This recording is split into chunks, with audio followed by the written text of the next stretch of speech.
والقرين كل من أرض ومن آجمين يا ربي المصطفى عليك قاتل لنا واغفر لنا ما مضى يا واسع الكرم اللهم صل وسلم دائما أبدا على حبيبك خير خلق كلهم يا ربي المصطفى بالمقاصد لنا واغفر لنا ما مضى يا واسع الكرم اللهم صل وسلم وبارك عليه وعلى آله وصحبه. السلام عليكم ورحمة الله وبركاته. Waalaikumsalam warahmatullahi wabarakatuh. Alhamdulillah, alhamdulillah alladzi takhsisuna bi khairi kitabin unzil wa khairi nabiyyin ursil wa atamma ni'matahu bi a'zami dinin syuri. Qala ta'ala wa litukmilu al-iddata wa litukabbiru Allah ala ma hadakum wa la'allakum tuflihun. Wa qala aydan ya ayyuhalladzina amanu idza nudiya lis-salati min yawmil jumu'ati fas'au ila dzikrillah wa dharul bai'a la'allakum tuflihun. Wa qala an-nabiy sallallahu alaihi wasallam al-jumu'atu ila al-jumu'ati wa ramadan ila ramadan was salawatu ila salawati ukhra tukaffiru idza istunibat al-kaba'ir ay kama qala Nabi sallallahu alaihi wasallam. Hadirin jamaah salat subuh Masjid Al-Ma'sum yang dirahmati Allah. Alhamdulillah, atas izin Allah, Allah perkenankan kembali perjumpaan kita di waktu yang mulia ini, tempat yang mulia ini, yaitu waktu subuh. Allah berfirman dalam Al-Quran, Alaysa subhu bil qarib, Alaysa subhu bil qarib. Bukankah waktu subuh itu qarib, dekat? Maksudnya adalah waktu subuh itu adalah waktu yang sangat efektif kita dekat dengan Allah Subhanahu wa taala. Tidak ada sholat yang terasa berat bagi orang munafik melainkan sholat subuh. Rasulullah mengatakan atqalus sholat indal munafiqina, yang pertama adalah sholatul isya wasubh. Seberat-berat sholat bagi orang munafik, yang pertama sholat isya, yang kedua sholat subuh. Zaman Nabi itu yang namanya isya itu waktu udah gelap. Ke maghrib Rasulullah orang bisa melihat sendalnya di mana bisa kelihatan waktu maghrib, artinya masih ada sedikit matahari. Kalau waktu isya itu udah gelap, gak ada penerangan di zaman Nabi, sehingga mereka sungkan, enggak, males datang ke masjid waktu isya. Yang kedua waktu subuh. Kalau di zaman sekarang mungkin terasa berat sholat subuh. Mudah-mudahan kita yang hadir di sini, karena kita sudah meringankan langkah kita, meringankan niat kita sholat subuh berjamaah. Mudah-mudahan kita Allah bebaskan dari sifat nifaq, sifat orang munafik. Amin. Jamaah yang dimuliakan Allah, kita selang-seling sebagaimana saya sudah diterangkan, hari ini giliran kita nanti kitab Irsyadul Ibad. Sekaligus panduan dan yang lainnya kita patuhilah. Dan kita yaitu yang berkoordin ya hadis Sayyidul Anbiya wal Mursalin. Itu udah sampai bab mana yang lalu? Dan ingat ya. Bab ingin saya bab Fadlul Jumu'ah, keutamaan sholat Jumat. Ya. Jamaah yang dimuliakan Allah,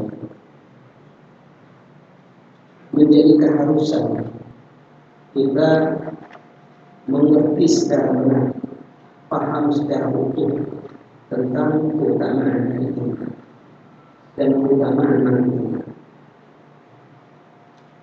Saya sudah jelaskan beberapa bacaan hadis-hadis dalam kitab ini, dibacakan beberapa kali sepekan yang 2 pekan tentang kenapa Allah ciptakan alam semesta di hari Jumat, kenapa Allah ciptakan Nabi Adam di hari Jumat, kenapa Allah wafatkan Nabi Adam di hari Jumat, kenapa kemudian Allah menjadikan Yaum Sa'ah, hari berakhirnya kehidupan di muka bumi ini, dan kenapa kemudian Allah meniup sangkala yang kedua, yang jaraknya antara sangkala yang pertama dan kedua bertahun 40 tahun di hari Jumat.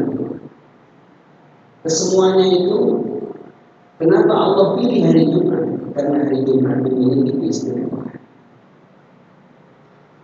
Kenapa Rasulullah mengatakan bahwasanya orang-orang khusus yang meninggal dunia di malam Jumat atau jatuh pada hari Jumat, karena mulai mati dan diazab kubur. Ulama beda pendapat. Ada yang mengatakan ya, sepanjang hayatnya di kuburan, sepanjang nasibnya di kuburan, maka terbebas dari azab kubur kalau dia meninggal dunia pada malam Jumat. Ada sebagian ulama mengatakan khusus malam Jumat saja. Tapi ada sebagian hadis mengatakan bahwasanya khusus malam Jumat dan hari Jumat, imma kafir atau imma mukmin, baik orang beriman maupun orang kafir, itu terbebas dari azab. Terbebas dari azab. Kenapa demikian?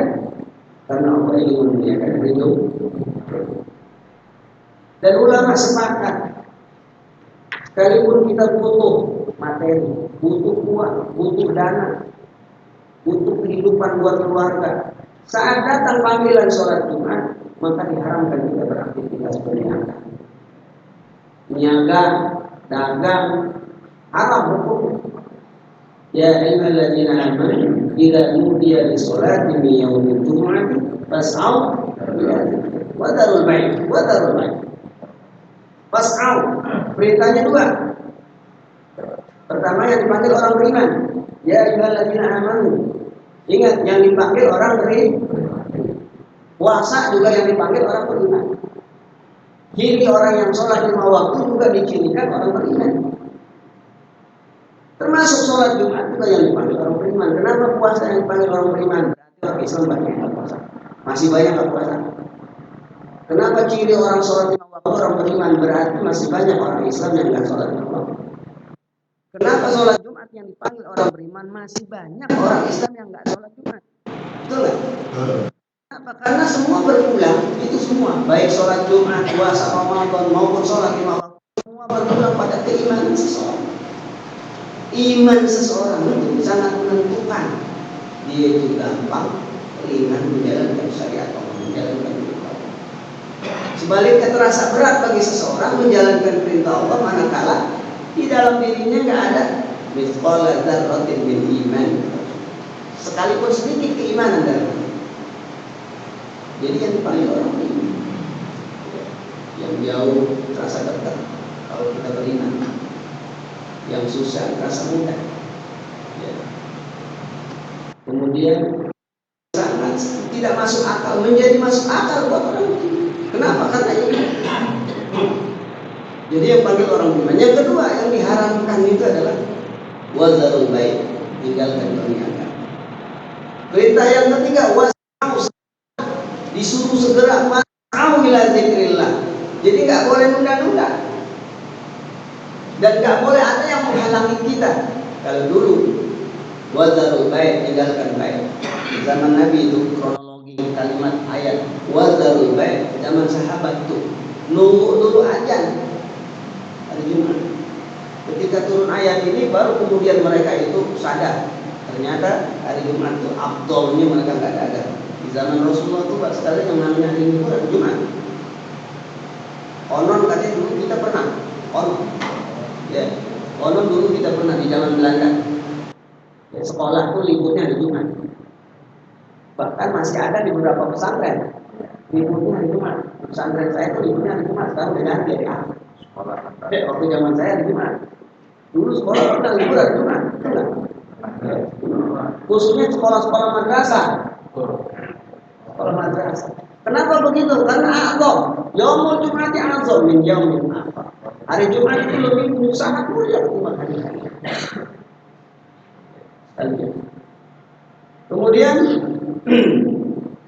kemarin saya sudah bacakan berapa hadis. Apa sih yang harus kita jalankan? Kita kerjakan di hari Jumat. Yang pertama adalah man iktasala wa ghasala. Rasulullah barang siapa yang pagi-pagi mandi dia bersih-bersih diri. Jadi hal yang harus kita persiapkan yang pertama di hari Jumat atau sebelum Jumat.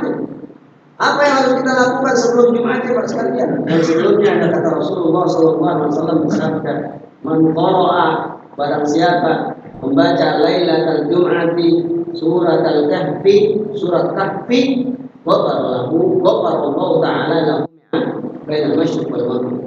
Maka Allah akan mengampuni dosa-dosanya sekalipun sebanyak dari timur dan barat. Dosanya itu sejauh timur dan barat.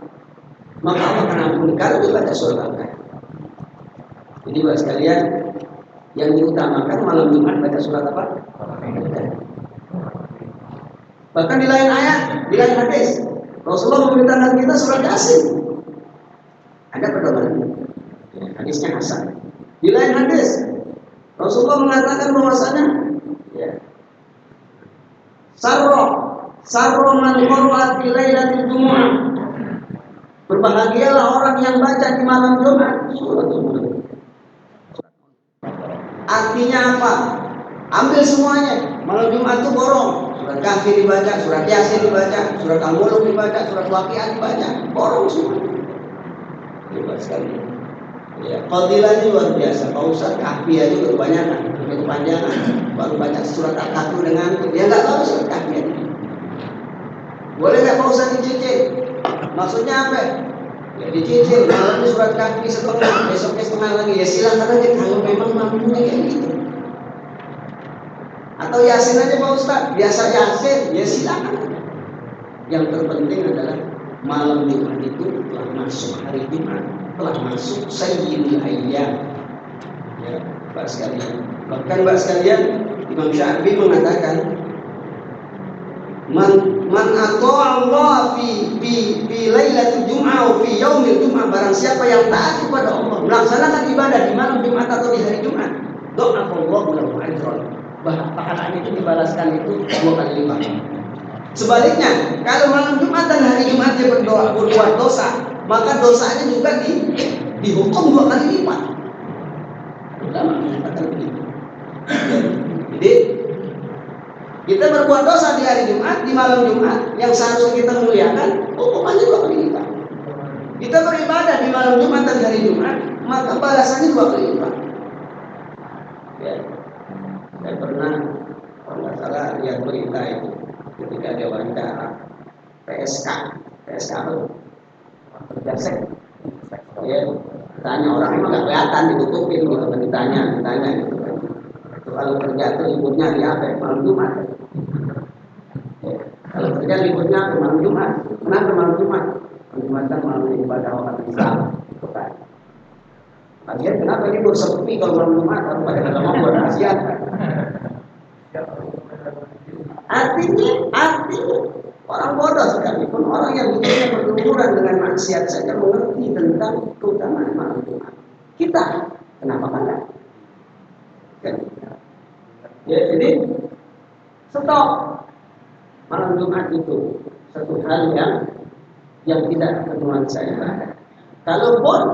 Kalaupun ya kita pakai malam Jumat sekedar waktu dari maghrib sampai isya untuk ibadah, atau sekedar waktu dari isya sampai menjelang kita tidur untuk ibadah, atau malam Jumatnya itu hari Jumatnya sekedar waktu kita bangun malam sampai subuh kita beribadah. Kemudian esokan harinya, memang kalau kita pengusaha bebas ya kalau bisa kita hidupin waktu-waktu ibadah pajak, sholat duha, sholat tasbih, kemudian sholawat kepada Rasulullah SAW. Kemarin kita bahas perintahnya sholawat kepada Rasulullah SAW itu sebenarnya sehari itu 100 kali sholawat. Tapi khusus di hari Jumat, kalau ulama-ulama kita khusus hari Jumat mereka itu ribuan, khusus tiap harinya 100 tiap hari. Dan ulama itu suka kalau sholawat itu bacanya adalah Allahumma sholli ala sayyidina nabiyil ummi. Ulama-ulama. Waqala ba'dul ulama, bagian ulama mengatakan bahwasanya ahabbul ulama bis sholawat, secinta-cintanya ulama itu dalam sholawat itu adalah Allahumma sholli ala Muhammadin abdika wa rasulika nabiyil ummi. Sekalian. Dan ini berdasarkan hadis Nabi. Satu ketika Rasulullah ditanya oleh sahabat, ya Rasulullah, kaifa sholatu alaika? Bagaimana cara kami bersolawat kepada engkau di hari Jumat itu? Rasulullah berkata, taqul, engkau berkata, Allahumma sholli ala Muhammadin abdika wa rasulika nabiyil ummi. Itu. Ada sebagian ulama, Allahumma sholli ala sayyidina Muhammadin, cukup begitu, wa ala ali sayyidina Muhammad kama shallaita ala Ibrahim, sampai sebagaimana kita dalam salat. Intinya yang penting sholawat. Intinya, mau sholawat yang pendek Allahumma sholli ala Muhammad, mau 100 kali 1000 kali, yang penting di hari Jumat itu biasi bahasa lisan kita sholawat. Aib kalau kita nggak sholawat mulai dari malam Jumat sampai hari Jumat. Jadi buat sekalian, kalau bisa tuh libur kita usaha. Kalau memang benar duit, kalau masih butuh, masih harus banyak yang dihidupin, paling tidak buat sekalian, waktu-waktu akan masuk sholat Jumat, udah sebab kita aktivitas jual beli berniat. Kalau Jumat sekarang jam 11, 40 berapa? 49. Ya, paling tidak jam 10 kita udah stop. Ngapain? Mandi. Terus ngapain lagi? Pakai baju yang terbaik. Begitu kok. Di antara ini sekalian. Apa-apa yang harus kita kerjakan di hari Jumat. Bi ahsani siyab, sebaik-baik pakaian. Wa bi ahsani tib. Pakai minyak wangi yang paling terbaik. Wa bi siwak, bersiwak. Atau gosok gigi. Bahkan kalau ulama itu nggak ada siwak sekedar, kalau kain itu digigit gigi kita. Sekarang mungkin jorok, tapi kebiasaan orang ulama sekedar jubah. Ya. Karena pengen ikut sunnah Rasulullah SAW. Jadi pakaian terbaik, pakai wangi-wangian. Kemudian apa lagi? Ya, siwak. Bahkan afdhalul imamah, kata Rasul, sebaik-baik kita pakai imamah adalah di hari Jumat. Maka Nabi Rasulullah tidak pernah wada'ur rida ala qatibi yaumi wa fi shalat wa fi sholawat. Rasulullah enggak pernah meninggalkan rida. Kalau lima waktu enggak pernah dia tinggalkan rida. Lalu ada ala qatibi di pundaknya itu adalah rida. Rida. Bahkan ya, dilanjutkan hadisnya, man lam yakun asal faqad asal. Barang siapa yang tak pakai tongkat berarti dia telah maksiat. Jadi makanan Nabi dikatakan rida di sholawat. Rasulullah tak pernah meninggalkan di sholat 5 waktu itu rida di atas pundaknya. Malam dia pun asal faqad asal. Yang tak pakai tongkat sungguh telah maksiat. Nah itu Pak sekalian, ya. Apa namanya? Ada masih muda pakai tongkat dan pakaiannya serba jubah. Emang itu udah sunnah. Ya, sunnah. Ya, punya teman ada. Punya teman, sekarang sudah tua, dulu dari muda dia pakai tongkat sampai hari ini. Namanya Ustaz Jarinur, teman. Dia pakai tongkat sampai hari ini udah tua. Usianya sekitar beda sama saya sekitar 2 tahun. Sampai hari ini pakai tongkat. Karena ingin ngamalin sunnah. Dan lagi kalau kita pakai kemana-mana buat tongkat tuh pede. Kata ada yang jahil kita buat tongkat. Lubuk kayu. Tapi di kultur kita berbeda. Ya. Tapi Bang Muslim tiba-tiba pakai tongkat, ya Allah udah. Tiba-tiba pakai tongkat. Kita lihat banyak para habaib masih muda dia pakai tongkat. Itu ngamalin sunnah. Bukan sekedar ya, bukan karena dia nggak kuat jalan, nggak kuat masih muda, karena memang ingin ngamalin sunnah. Dan rasanya malu kita pakai tongkat, kemudian ada perempuan cakep kita lihatin, rasanya malu. Jadi terhindarnya seseorang dari maksiat ketika dia memakai pakaian takwa. Terhindarnya seseorang berbuat maksiat ketika dia meniru apa yang ada pada penampilan Nabi, pasti akan terhindar dari perbuatan maksiat. Pakai topi putih, pakai jubah, pakai tongkat, jenggotan, ada perempuan cakep dipelototin, ya malu. Makanya sekalian, kalau ada saudara-saudara kita apalagi ulama, pakaian takwanya sehari-hari dipakai, nggak pernah dilepas. Pakaian takwanya, pecinya selalu dipakai. Apalagi aib bagi dia, auratnya kelihatan. Atau aurat laki-laki. Baina surah baru pakai. Ya auratul rajul, auratul rijal baina surah baru pakai. Aurat seorang laki-laki dari pusat dan dengkul. Maksudnya pusat dan dengkul itu depan belakang. Pusar depannya dan belakangnya juga. Dengkul depannya belakangnya juga. Kalau ada orang sholat, anak laki sholat pakai celana lepes, pas dia rukuk bolanya kelihatan. Betul nggak? Pernah lihat nggak? Bolanya kelihatan. Gimana hukumnya? Saya pernah ditanya hukumnya gimana Pak Ustaz? Batal sholat itu batal Pak Ustaz karena aurat kelihatan. Kan ketutup aurat saya, dengkul saya Pak Ustaz. Yang namanya pusar itu depan belakang. Depan dan belakang, bukan depan doang yang ditutupin, belakang juga tutup. Jadi semuanya ditutup. Ya, sering tuh kita. Anak muda nih khususnya, anak muda. Makanya minas salamah, bagian dari keselamatan kita adalah ketika sholat satrul aurat, tutup aurat. Jadi hari Jumat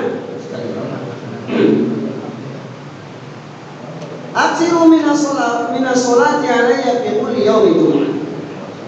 Rasulullah riwayat Imam Baihaqi dari Abu Hurairah, perbanyaklah minas sholat, salawat alayya kepadaku fi yaumi Jumat, fi kulli yaumi Jumat, setiap hari. Baina sholata ummati wa radu alayya fi kulli yaumi Jumat. Sebagian hadis, sesungguhnya sholawat seseorang itu akan sampai kepadaku, di antaranya adalah secara khusus hari Jumat, pasti sampai. Kaman kana aktsaruhum alayya sholatan kana aqrabuhum ilayya manzilah. Barang siapa yang di hari Jumat dia mewajibkan diri, melazimkan diri bersolawat kepada di hari Jumat, bahkan aqrabuhum ilayya manzilah, maka aku nanti akan paling dekat sama dia posisinya. Posisiku akan paling dekat sama dia nanti di hari kiamat di surga. Jadi di surga Rasulullah dekat dengan kita, manzilahnya dekat dengan kita, posisi. Bagaimana? Kemarin saya sudah kisahkan, ada seorang tabi'in namanya Auza'i. Auza'i ini salah satu tabi'in, namanya adalah Abdullah bin Auf bin Muhammad al-Auza'i. Dia ulama dari Damaskus, tabi'in dari Damaskus. Ya, hidup lahir tahun 88 Hijriah, meninggalnya tahun 150 Hijriah. Sekitar 75 tahun dia wafat. 88 tahun Hijriah, ini setelah 88 setelah Rasulullah hijrah ke Madinah. Berarti dia bertemu sahabat, maka disebut tabi'in. Dia ada murid. Satu ketika bercerita tentang muridnya. Dia cerita tentang murid. Jadi Pak sekalian, kalau kita itu menukil satu pendapat dari ulama sekelas tabi'in, maka nggak akan berani ada orang yang menyanggah. Ya. Kalau dia berani menyanggah Pak sekalian, hati-hati. Dia tabi'in. Siapa Anda?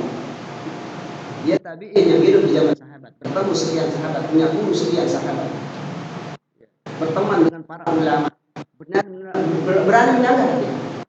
Jadi ucapan yang kita ambil adalah Allah, yang kedua Rasul, yang ketiga para sahabat, yang keempat orang yang hidup di zaman sahabat, bertemu sahabat, menimba ilmu dengan sahabat, menimba ilmu dengan para sahabat, itu disebut dengan tabi'in.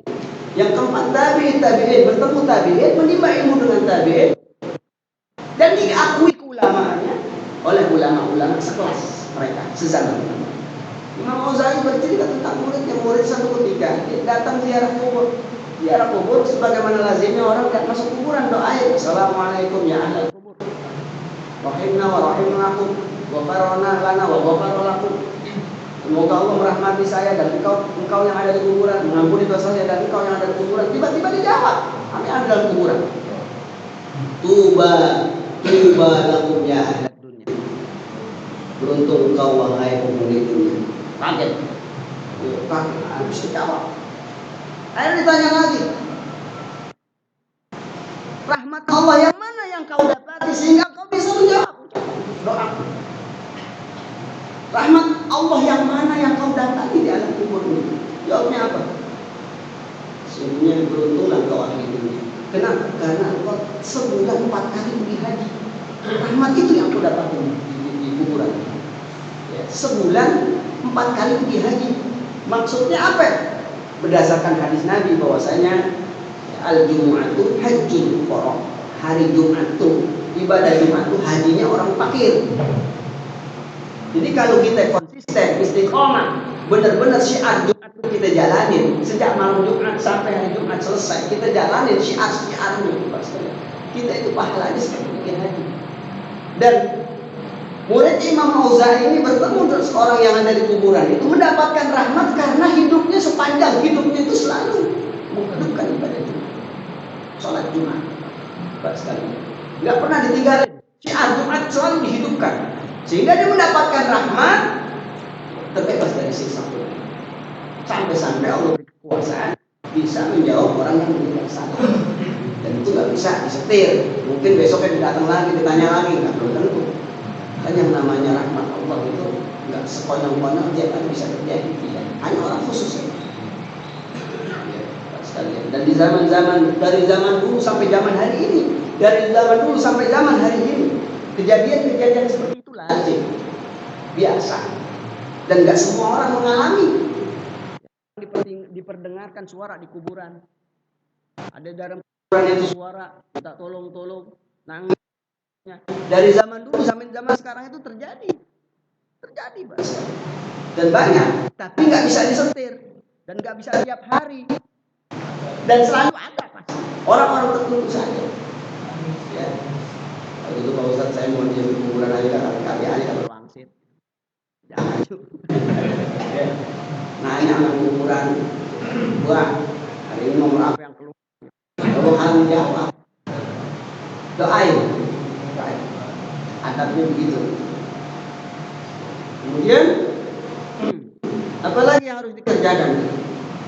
Sambil kita mandi, kemudian wudu, kemudian berwangi-wangian, pakai pakaian yang terbaik, kemudian waqtaqar, datang pagi-pagi ke masjid. Waqtaqar, perintahnya itu pagi-pagi ke masjid. Kita itu kan pernah lalai. Dulu pernah lalai waktu SMA, waktu SMP. Usia udah balik, banyak ninggalin sholat. Usia udah balik, lalai kita dulu. Terus gimana Pak Ustadz hukumnya? Ya kodok. Berapa yang harus saya kodok Pak Ustadz? Seingatnya kan.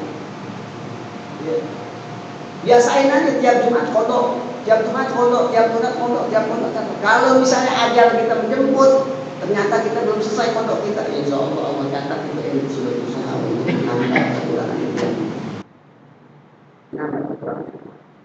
Syukur kita ketika balik itu orang yang menunaikan, itu pun masih punya kekurangan. waktu nanti hari kiamat itu Rasulullah memerintahkan kepada malaikat untuk ambil dari amalan sunnah. Man naqasa minas sholawat, barang siapa yang sholat lima waktunya kurang sempurna, maka nanti diambil dari sholat sunnah, ibadah sunnah. Ulama beda pendapat, di antara yang mengatakan sholat sunnah yang diambil dari kekurangan sholat lima waktu kita sholat apa? Pertama, sholat rawatib, sunnah rawatib. Kenapa sholat lima waktu ada gandengan sholat rawatib? Subuh atau qabla subuh? Karena boleh jadi sholat subuh kita kurang sempurna, maka ditambah dengan sholat sunnah qabla subuh. Sholat diganti. Maghrib ada ba'da maghrib. Ba'diyahnya itu maghrib, ba'da maghrib sunnah muakkad. Kalau qobliyahnya sunnah saja.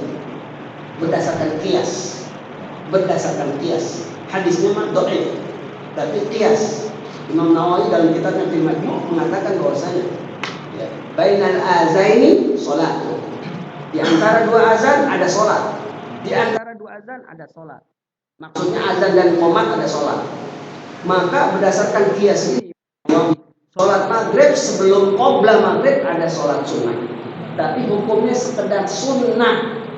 Kalau ba'diyahnya itu sunnah muakkad.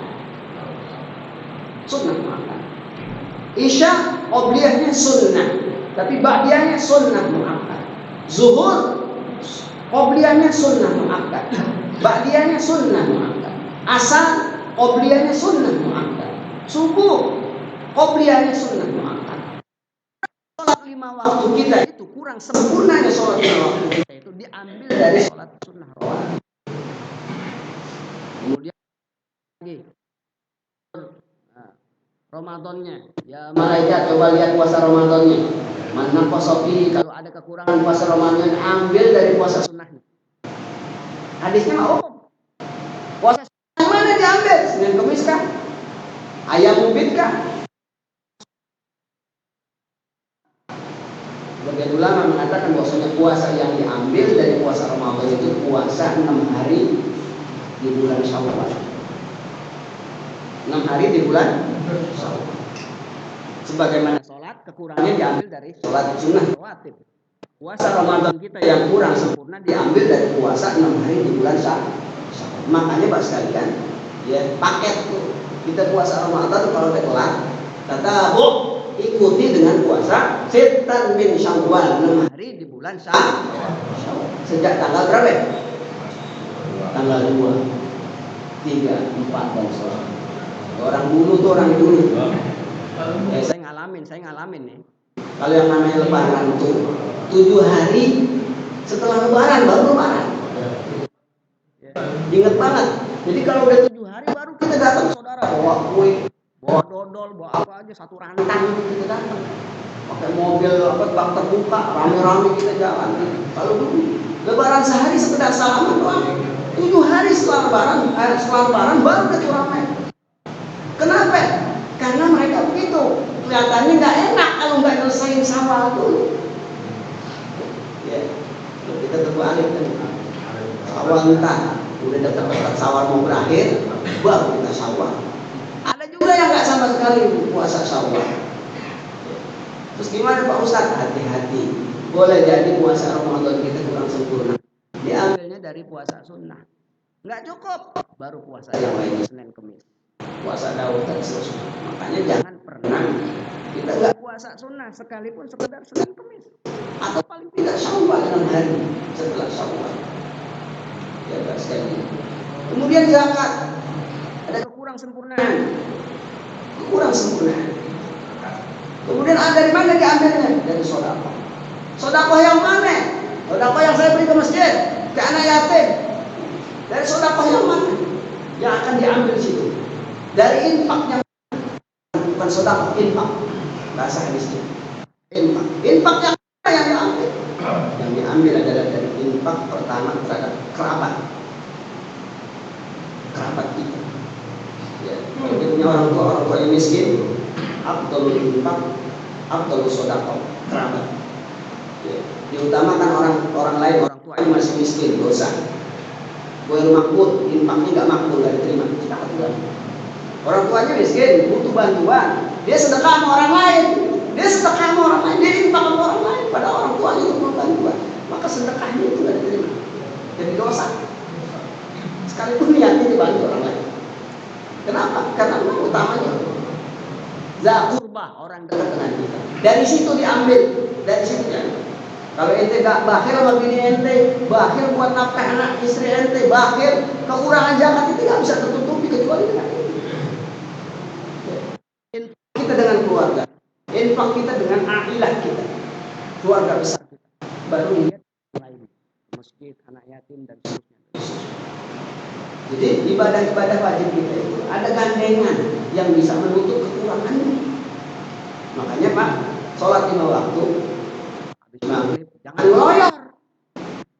Ya, udah imam udah doa, kelar ngeloyor aja. Ya Allah ya Rabbi ya Rahman. Ya, jangan sholat sunnah 2 rakaat, sunnah ba'di. Gimana caranya Pak Ustaz? Sebagaimana sholat. Allahu Akbar, baca doa iftitah, Al-Fatihah, dan kemudian kalau maghrib disunahkan itu baca Al-Kafirun. Rakaat keduanya surat Al-Ikhlas. Dan bahkan ya, Bapak sekalian Nabi menganjurkan setiap sholat sunnah itu Al-Kafirun, Al-Ikhlas, Al-Kafirun, Al-Ikhlas, silakan saja. Silakan. Jadi pagi-pagi datang. Ngapain? Menghidupkan syiar Jumat. Baca Quran di dalamnya, sholat sunnah, apa saja tasbih, sholat duha dan seterusnya dan qadha dan seterusnya dan baca Quran, zikir, sholawat 100 kali di situ kalau lebih dari itu di hari Jumat sampai imam datang. Ya, imam datang, imam naik ke mimbar, maka saat itu tawus subuh. Malaikat itu menuntut catatan absen orang yang datang Jumat. Kalau imam udah naik, ya, fal awal wal awal, yang pertama datang dicatat di absen pertama, yang kedua dicatat yang kedua, yang pertama dapat daging ontak, yang kedua daging kerbau, daging sapi, sampai ada yang mendapatkan telur doang. Ada hadis Nabi sampai yang ada mendapatkan cuma daging burung saja, tapi masih lumayan dapat telur. Itu yang datang khotib sebelum ngomong sekedar telur, apalagi datangnya khotib udah mau kelar.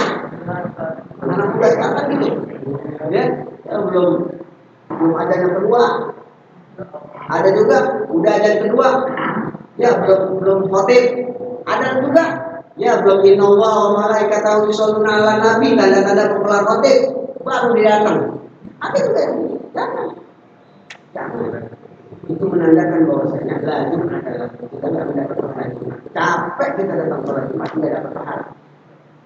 Kemudian apa lagi yang nggak boleh? Lagok. Lagok itu artinya main-main. Bahkan Rasulullah melarang. Nah, Rasulullah Shallallahu Alaihi Wasallam anil habwa.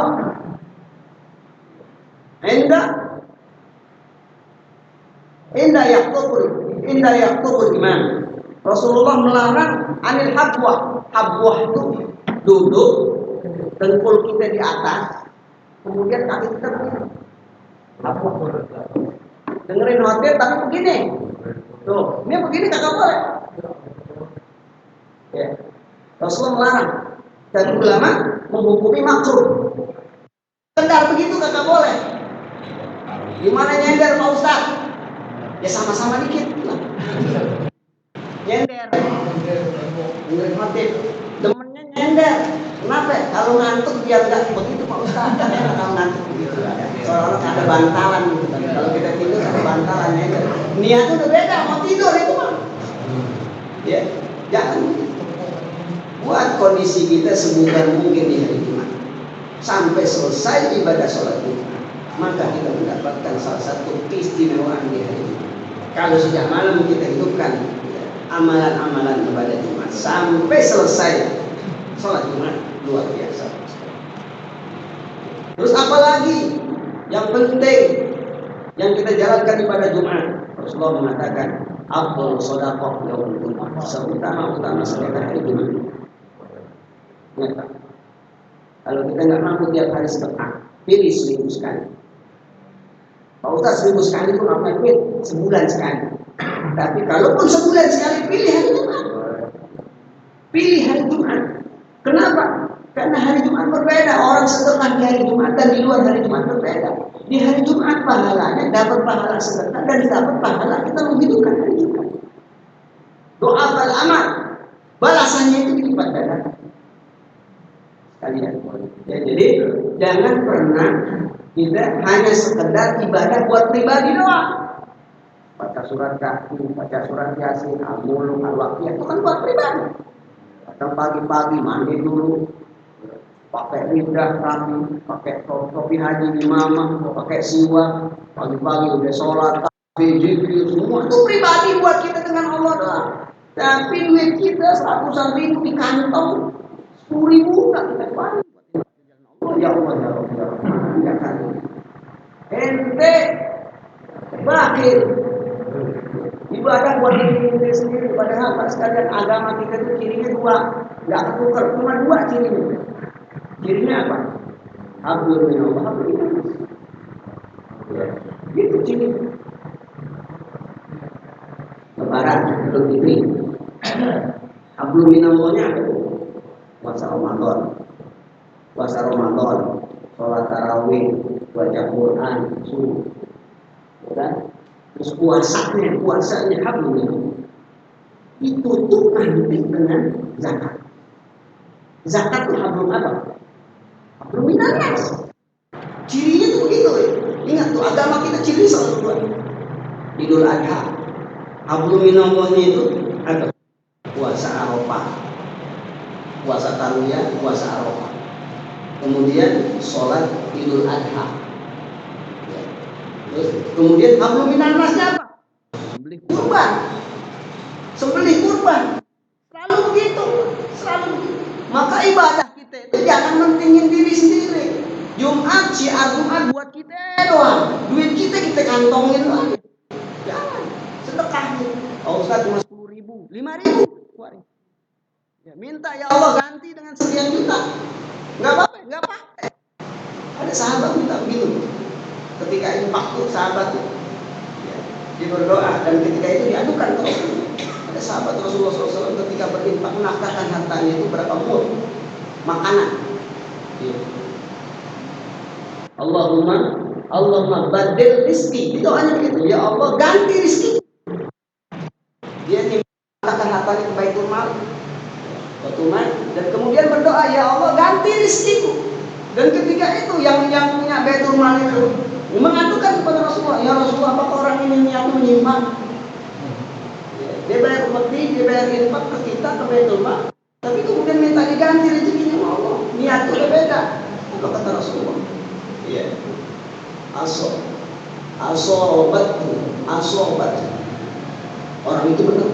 Orang itu akan mendapatkan apa yang dia katakan. Jadi boleh kita nafkahin harta, minta diganti, ya dengan yang lebih baik. Jadi yang terbaik sedekah. Kemudian selanjutnya, nah ini apa-apa yang menjadi syarat ibadah Jumat. Yang pertama,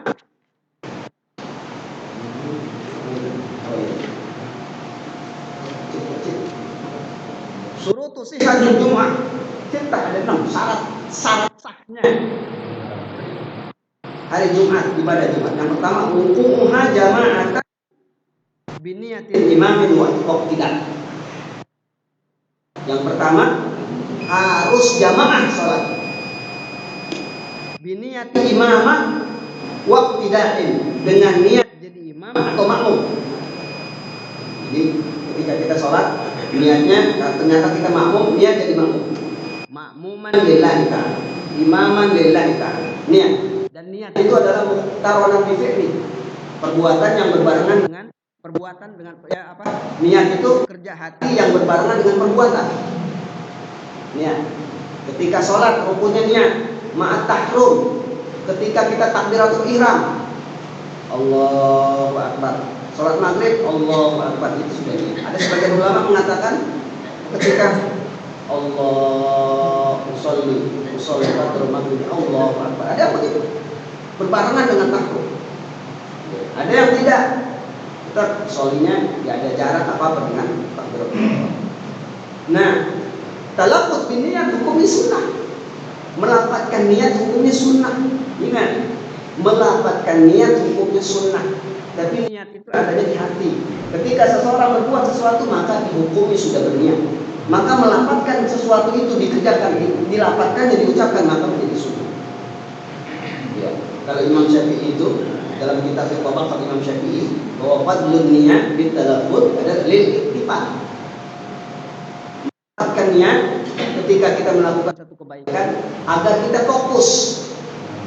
Dalilnya banyak. Rasulullah ketika pergi umroh, pergi haji itu pakai pakaian ihram itu baca dulu doa Allahumma inni ahramtu. Atau ketika sampai di Ka'bah itu Rasulullah niatnya apa? Kalau mau haji baca niat haji. Labbaik Allahumma hajjan. Sambil nunduk begitu. Labbaik Allahumma hajjan. Atau labbaik Allahumma umratan. Ya Allah, aku niat memenuhi panggilanmu melaksanakan ibadah haji. Labbaik Allahumma umratan. Dari sini Nabi ketika pergi haji dia melafadzkan niat, maka ulama menghukumi melafadzkan niat itu sunnah. Nah, sholat Jumat juga begitu. Boleh dibaca, boleh tidak dalam hati, boleh silakan. Makmum, imam. Yang kedua, wa bi arba'ina mukallafan zakaran aw hurran mutawattinan. Harus 40.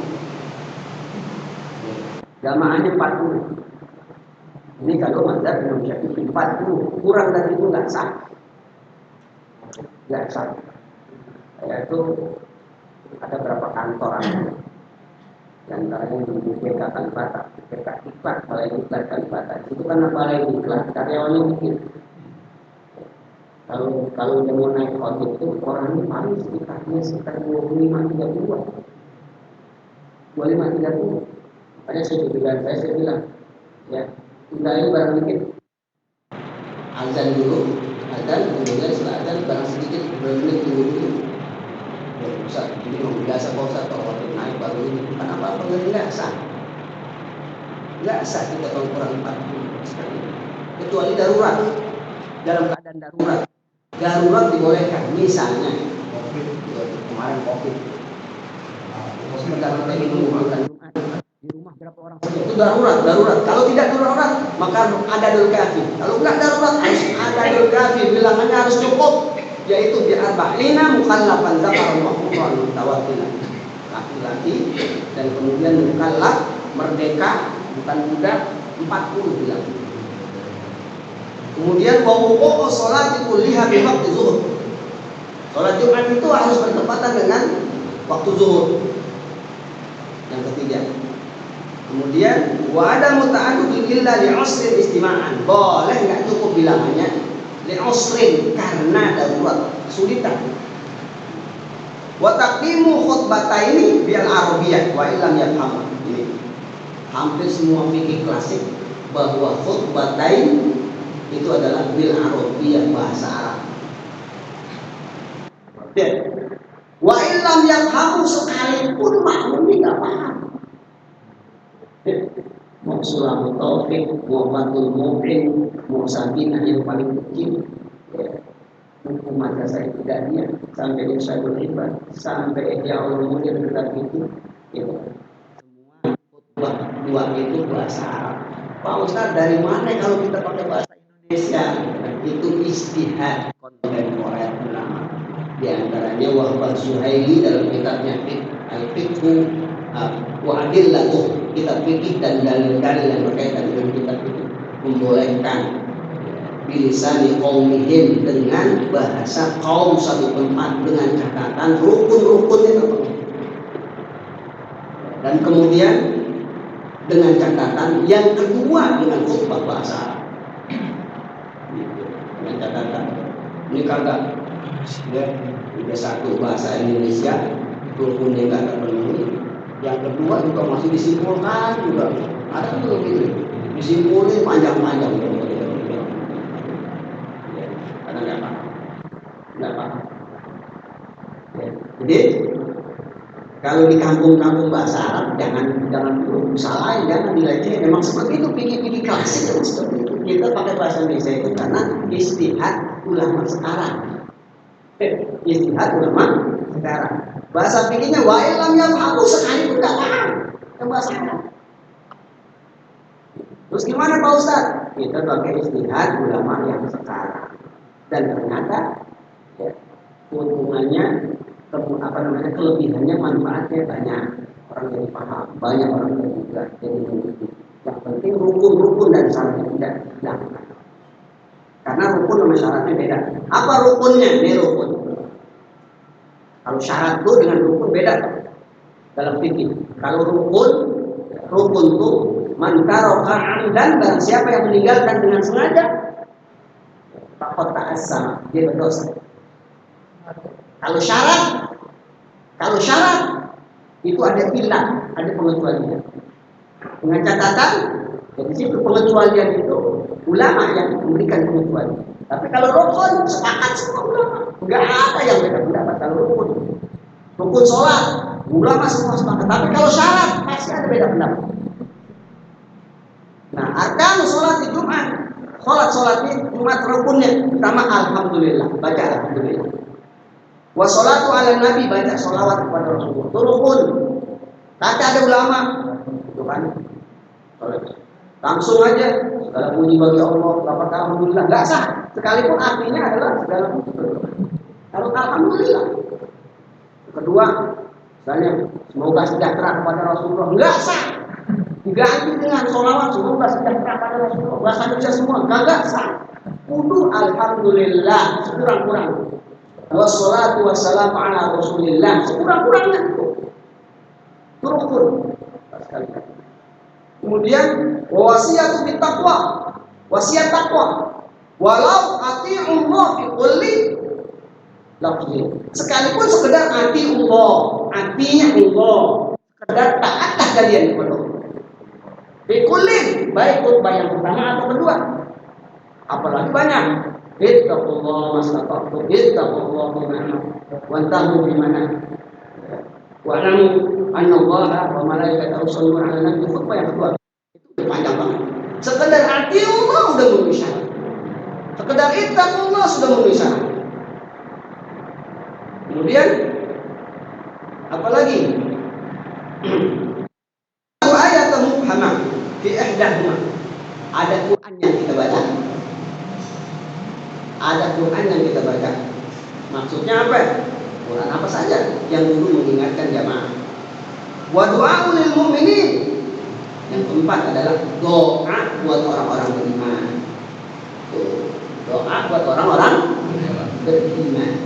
Jadi Bapak sekalian. Kemudian selanjutnya adalah julusu bainahuma bi tuma'ninah. Harus duduk di antara dua khutbah itu bituma'ninah, dengan tenang. Harus duduk.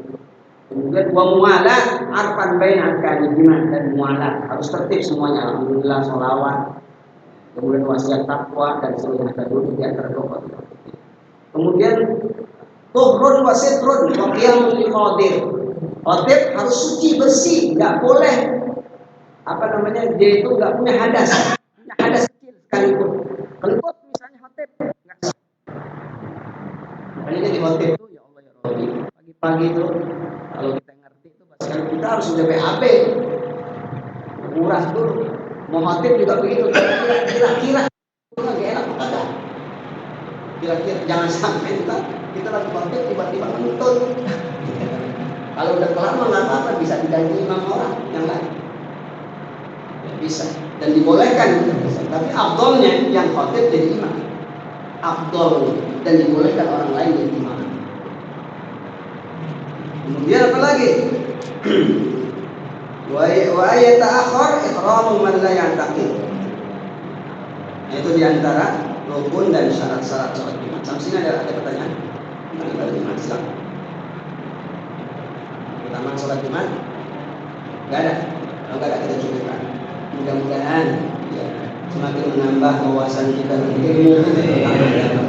Semoga Allah Subhanahu wa taala memberikan taufik hidayah kepada kita. Allah luruskan jalan kita yang benar. Allah luruskan niat kita. Allah ampuni kesalahan kita yang lalu dan kemudian yang akan datang. Allah ampuni kesalahan orang tua kita baik yang masih hidup maupun yang sudah tidak ada. Allah jaga anak-anak keturunan kita, Allah jadikan mereka semua anak-anak yang soleh dan soleh.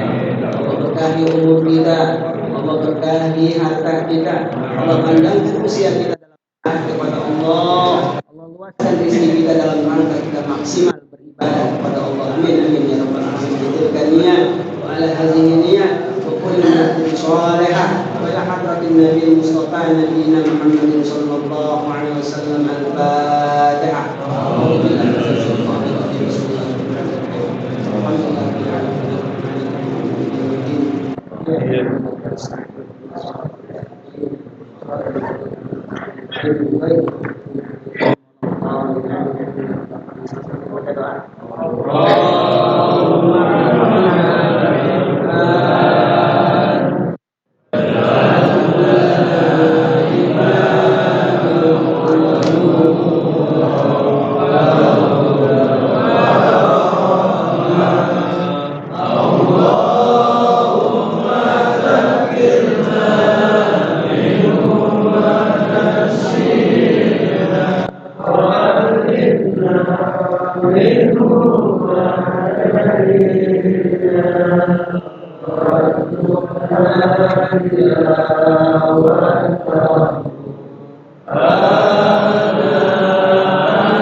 حسنة وفي الآخرة حسنة وقنا عذاب